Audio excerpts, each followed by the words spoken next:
안녕하세요. 오늘은 3월 24일입니다. 오늘의 영어 읽기 10분 하도록 하겠습니다.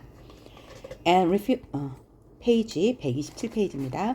Only setting up distant dates and saying things which give the impression that action is underway will most likely to do more harm than good, because the changes required are still nowhere in sight. The politics needed do not exist today, despite all the fancy words you might hear from wooden world leaders. And I still believe the biggest danger is that inaction. The real danger is when politicians and CEOs are making it look like real action is happening, when in fact almost nothing is being done apart from clever accounting and creative PR.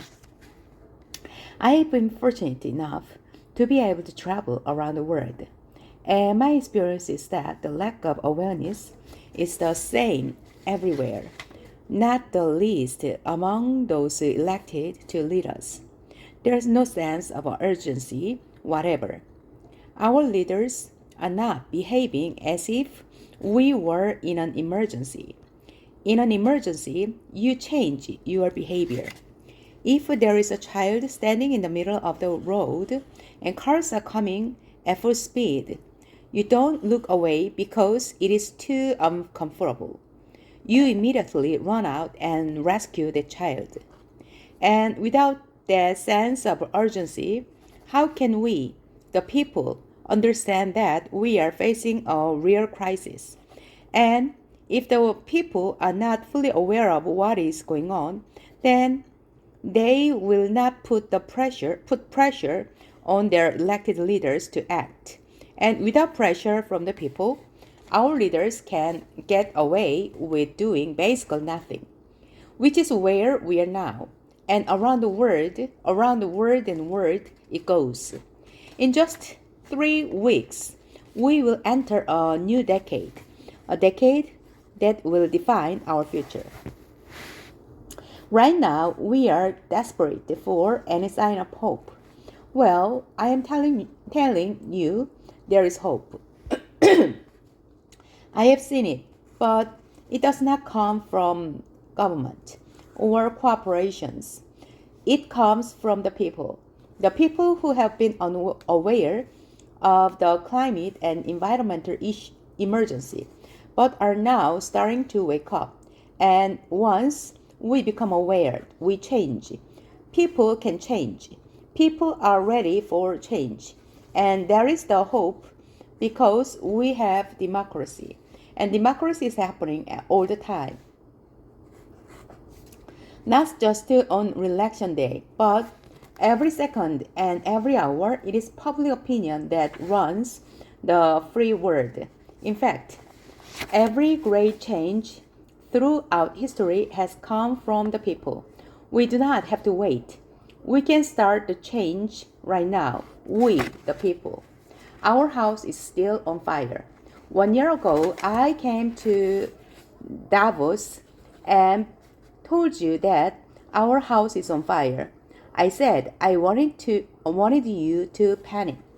I've been warned that telling people to panic about the climate crisis is a very dangerous thing to do. But don't worry, it's fine. Trust me, I've done this because before. I assure you, it doesn't lead to anything. And for the record, when we children tell you to panic, we are not telling you to go on like before. We are not telling you to rely on technologies that don't even exist today at scale, and science says perhaps never will. We are not telling you to keep talking about reaching net zero emission or carbon neutrality by cheating and fiddling around with numbers. We are not telling you to offset your emissions by just paying someone else to plant trees in places like Africa, while at the same time, forests like on Amazon are being slaughtered at an infinitely higher rate. Planting trees is good, of course, but it's nowhere near enough of what needs to be done, and it cannot replace real mitigation or rewilding nature. Let's be clear, we don't need low carbon economy. We don't need to lower emissions. Our emissions have to stop. And until we have the technologies that at scale can put our emissions to minus, then we must forget about net zero. We need to real zero because distant net zero emission targets will mean absolutely nothing if we just continue to ignore the carbon dioxide budget, which applies for today, not distant future dates. If high emissions continue like now, even for a few years, the remaining budget will soon be completely used up. The fact that the USA is living in Paris Accord seems to outrage and worry everyone, and it should.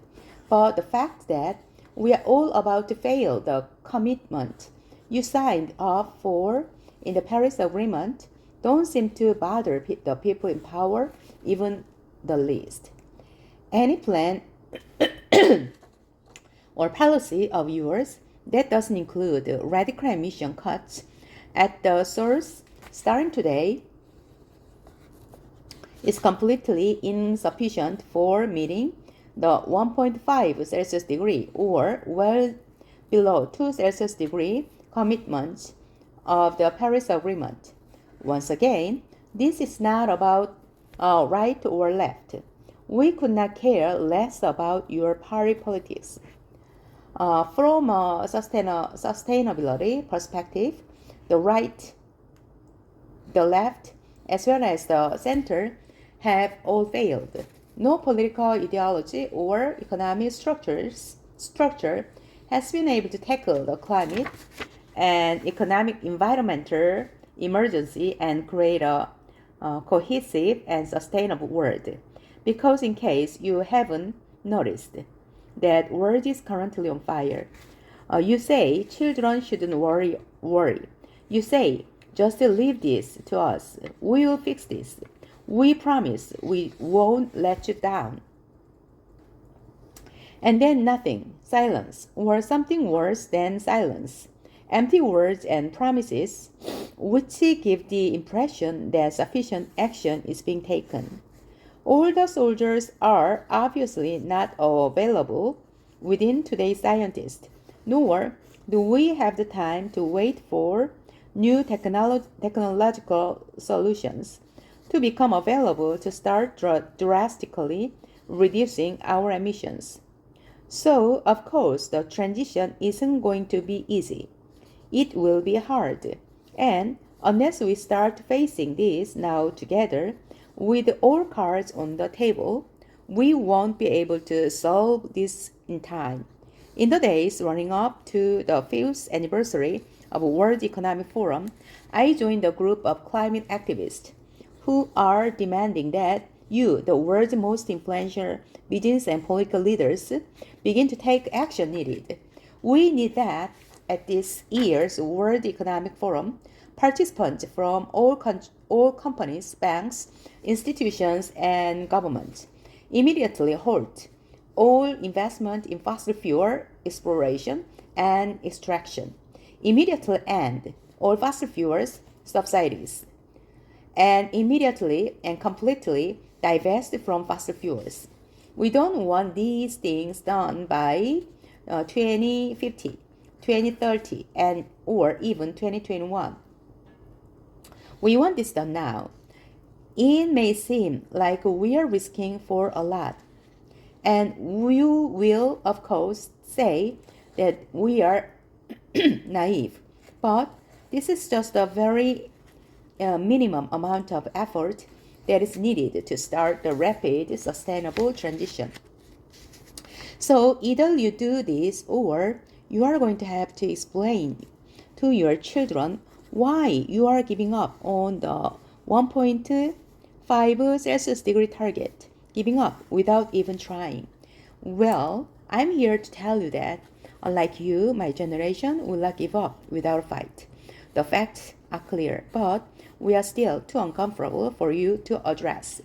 You just leave it because you think it's too depressing and people will give up. But people will not give up. You are the ones who are giving up. Last week, I met with coal miners in Poland who lost their jobs because their mine was closed, and even they have not given up. On the contrary, they seem to understand the fact that we need to change more than you do. I wonder, what will you tell you about children was the reason to fail and leave them facing the climate chaos you knowingly brought upon them? That it seemed so bad for the economy that we decided to resign the idea of securing future living conditions without even trying. Our house is on fire. Your inaction is fueling the flames by the hour. We are still telling you to panic and to act as if you loved your children above all else.